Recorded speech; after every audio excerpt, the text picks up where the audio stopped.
여기 올해로 100번째 단행본을 발매하며 연재 24주년을 맞이한 만화가 있습니다. 최근에는 귀멸의 칼날이나 주술회전 같은 신진 작품들에게 정상의 자리를 내준 모습이지만 제 기준 여전히 인생 최고의 만화라고 생각하는 만화 원피스.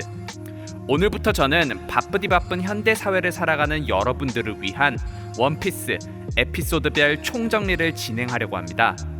작가 피셜 이제 종반에 돌입한 이 만화의 감동과 재미를 제대로 느끼려면 물론 직접 읽어보는 게 제일이겠지만 혹시나 읽을 시간이 없거나 귀찮거나 주변에 만화방이 없거나 너무 옛날에 읽어서 기억이 잘 안 나거나 혹은 이미 너무 잘 알고 있지만 이 녀석이 얼마나 잘 정리했나 궁금하신 분들은 앞으로 올라올 제 영상들을 시청해 주시면 되겠습니다. 또한 영상의 길이를 고려해 세세한 내용은 최대한 배제하고 여러분이 원피스를 읽는데 꼭 필요한 내용들 위주로만 정리를 했으니 참고 부탁드리겠습니다. 그럼 지금부터 원피스 에피소드 오브 이스트 블루 탐탐해 보겠습니다.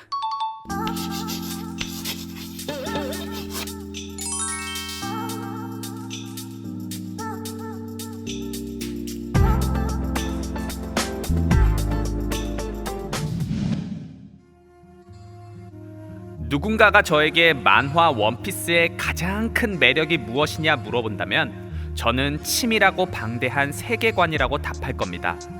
그만큼 원피스는 초반 몇 권만 읽었다면 유치한 해적 만화라고 생각하기 쉽지만 실제로는 훨씬 진지한 메시지와 생각할 거리를 담고 있는 역사물에 가깝습니다. 그래서 우리가 역사를 공부할 때 항상 사건의 배경을 먼저 보듯이 원피스 총정리의 시작도 주인공 루피의 이야기가 아닌 원피스 세계관에 대한 4가지 배경 지식으로 시작해 보겠습니다. 먼저 지리적 배경입니다. 원피스 세계의 지구는 레드라인이라는 긴 대륙과 그랜드라인이라는 긴 대양에 의해 4등분되어 있습니다. 이렇게 4등분된 바다를 각각 이스트, 웨스트, 노스, 사우스 블루라고 부르고 이 중 루피가 태어나 모험을 시작하는 바다는 바로 이스트 블루입니다. 이 5개의 바다 중 가장 강하고 위험한 바다는 당연 그랜드라인, 또 다른 이름 위대한 항로. 이 위대한 항로는 칸벨트라는 해역 사이에 끼어 흐르고 있는 바다인데요. 이 칸벨트가 인간으로선 감당하기 힘든 정말 거대한 사이즈의 바닷괴물, 해왕류들의 집단 서식지이기 때문에 일반적으로 이곳을 통과해 위대한 항로로 들어갈 수는 없고 정식 입구인 리버스 마운틴을 통해 들어가는 것이 보통입니다. 즉, 들어가는 것부터가 무지 험난한 이 위대한 항로를 처음부터 끝까지 완주한 사람이 역사상 딱 한 명 있었으니 그가 바로 해적왕 골디 로저입니다. 골디 로저, 그는 역사상 최초로 그랜드라인 완주를 달성한 후 해적왕이라 불리기 시작했는데요. 사실 로저가 남긴 업적은 위대한 항로 완주 외에도 하나가 더 있었습니다. 그것은 바로 대해적 시대의 개막, 즉 2번째 시대적 배경입니다. 해적왕 로저의 최후는 다름 아닌 해군에 의한 처형이었는데요. 그는 처형당하기 직전 세계 최고의 보물 원피스에 대해 언급합니다. 발견한 자에게 세상 전부를 가져다줄 대비보 원피스를 어딘가에 숨겨 놓았으니 잘 찾아보라는 그의 유언 때문에 많은 사람들이 바다로 나가 해적이 되기 시작했고, 그렇게 바다의 해적들이 넘쳐나는 대해적 시대가 마치 로저가 의도한 것 마냥 시작된 것입니다. 참고로 원피스의 소재지와 정체는 아직도 오리무중이지만 아무래도 가장 접근하기 힘들고 로저에게도 남다른 의미가 있는 위대한 항로 어딘가에 있을 것이라는 게 일반적인 의견이죠. 아무튼 대해적 시대의 개막은 해적왕의 처형을 통해 해적들에게 경고의 메시지를 전하고자 했던 정부와 군 입장에서는 무척이나 난감한 일이었을 겁니다. 그렇다면 이제 이 정부와 군에 대해서 알아봐야겠습니다. 원피스 세계에는 세계 정부라는 초국가적 조직이 있습니다. 수많은 가맹국을 거느린 채 세계를 통치하는 거대 조직인데요. 이 세계 정부 직속 정의의 전력이 바로 해군 본부입니다. 해군 본부는 정의를 모토로 위대한 항로에서 해적과 같은 범죄자들을 때려잡는 일을 하는데 그 힘이 워낙 강대하기 때문에 위대한 항로의 3대 세력 중 하나로 꼽히죠. 정부 측의 해군 본부가 3대 세력 중 하나라면 해적 쪽에서도 하나가 나와야겠죠. 전 세계 수많은 해적들 중 그 정점에 군림하고 있는 4명의 황제와 같은 해적, 사황이 그 주인공입니다. 그렇다면 3대 세력의 마지막 한 자리는 과연 누가 차지하고 있을까요? 해적이면서도 정부의 공인을 받아 정부 편에 서 있는 7인의 해적, 왕의 부하 칠무해가 마지막 3대 세력입니다. 약간 수어사이드 스쿼드 같다고 보시면 되는데요. 범죄자이긴 하지만 그 능력이 워낙 탁월해 정부에 도움이 될 것 같으니 정부가 인정해주고 영입한 해적들이라 보시면 됩니다.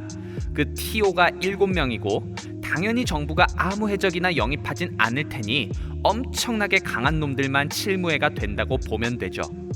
흔히들 세계 평화를 위해선 이 3대 세력이 마치 삼권 분립처럼 서로 견제하고 균형을 이루고 있어야만 한다고 합니다. 따라서 세계 정부는 이 3대 세력의 균형 유지에 항상 촉각을 곤두세우고 있죠. 마지막으로 원피스에 있는 수많은 설정들 중 반드시 기억해둬야 하는 설정적 배경 하나는 바로 악마의 열매입니다. 악마의 열매란 먹으면 바다 악마의 힘을 빌어 특수한 능력을 얻게 되지만 동시에 바다의 저주를 받아 맥주병 신세가 되고 마는 신기한 과실입니다. 물에 빠지면 죽는다는 해적에겐 치명적인 핸디캡에도 불구하고 그 능력이 워낙 사기이기 때문에 많은 이들이 탐내는 귀한 열매죠. 열매를 통해 얻을 수 있는 능력의 종류는 크게 3가지 계열로 나눠볼 수 있습니다. 먼저 동물로 변신할 수 있는 동물계, 불, 구름, 얼음과 같은 자연물로 몸을 바꿔 사실상 모든 물리적 타격에 대한 회피를 가지고 있는 최강 자연계, 마지막으로 앞에 2 계열에 속하지 않는 나머지를 초인계라고 부릅니다. 우리의 주인공 루피는 이 중 초인계 고무고무 열매를 먹은 것이죠. 자, 이제 드디어 주인공 루피의 이야기입니다. 본명 몽키디 루피. 어린 시절 루피는 빨간머리 해적단과 친하게 지냈고 선장 빨간머리 샹크스의 영향을 받아 해적을 꿈꾸게 됩니다. 루피는 또한 이때 빨간머리 해적단이 가지고 있던 고무고무 열매를 실수로 먹어버려 고무인간이 되고 말았죠. 게다가 샹크스는 위기에 빠진 루피를 구해주다 자신의 왼팔까지 잃은 루피에겐 생명의 은인이었습니다. 이렇듯 샹크스는 루피에게 정말 막대한 영향을 끼친 인물이며 활용점정으로 작별의 순간 나중에 위풍당당한 해적이 되어 돌려주러 오라면서 루피에게 자신의 밀짚 모자까지 선물합니다. 이 밀짚 모자가 바로 루피의 최애 보물이자 상징이 되어 이후 루피네 해적단을 보통 밀짚 모자 일당이라고 부르죠. 그 후 시간이 흘러 청년이 된 루피는 원피스를 찾아 해적왕이 되는 것을 목표로 출항하게 됩니다. 원피스를 찾아야 하니 목적지는 당연히 위대한 항로. 하지만 해적들의 묘지라고도 불리는 그 위대한 항로를 혼자서 갈 수는 없는 법. 따라서 원피스의 첫 번째 에피소드 이스트블루 편의 핵심 내용은 위대한 항로 입성을 위한 최소한의 동료 파밍이라고 보시면 되겠습니다. 그렇다면 지금부터 이스트블루에서 파밍한 루피의 동료들을 차례대로 알아보겠습니다. 먼저 롤로노와 조로입니다. 조로의 포지션은 검사, 전투원이며 목표는 세계 최강의 검사가 되는 것. 이러한 목표는 어린 시절의 여사친 쿠이나와 한 약속 때문이죠. 원래는 쌍검류였지만 쿠이나의 갑작스러운 죽음 이후 쿠이나의 검까지 계승해 3검류 검사가 됐습니다. 참고로 조로가 계승한 이 쿠이나의 검이 바로 명검 화도 일문자죠. 조로는 첫 번째 동료답게 실질적인 부선장의 역할도 맡고 있으며 항상 까불거리는 루피와 달리 묵직한 카리스마로 일당의 무게중심을 잡아주게 됩니다. 두 번째 동료는 우솝입니다. 포지션은 저격수이며 목표는 용감한 바다의 전사가 되는 것. 꿈이 좀 애매하죠. 이렇게 애매한 꿈과 몇몇 복선들 때문에 사망 플래그가 떠 있는 멤버이기도 합니다. 거짓말쟁이의 좀 많이 찌질한 면도 있지만 점점 성장하며 자신이 뱉은 거짓말들을 실제 현실로 바꿔나가는 점이 매력적인 캐릭터입니다. 참고로 우솝의 아버지는 빨간머리 해적단의 간부 야솝이며 밀짚모자 일당의 해적선 고잉 메리호는 우솝의 썸녀 카야로부터 받은 것입니다. 세 번째 동료는 상디입니다. 포지션은 요리사이지만 발차기의 달인으로 조로와 함께 일당의 쓰리톱을 이루는 전투원이기도 하죠. 목표는 전 세계의 모든 물고기들이 살고 있다는 전설의 바다 오울블루를 찾는 것. 생명의 은인인 해적 출신 요리사 제프를 아버지처럼 따르며 그의 요리 실력, 전투 실력, 여자는 절대 때리면 안 된다는 기사도 정신은 모두 제프로부터 배운 것입니다. 또한 은근히 두뇌파 캐릭터라 전투에서는 일당의 히든카드 역할을 자주 맡게 됩니다. 마지막 네 번째 동료는 나미입니다. 포지션은 항해사, 목표는 직접 세계를 둘러보며 세계 지도를 만드는 것입니다. 원피스에는 인어와 어인이라는 종족이 있는데 나미는 어린 시절부터 어인족 아론의 가혹한 지배를 받아 고통으로 얼룩진 과거를 가지고 있었습니다.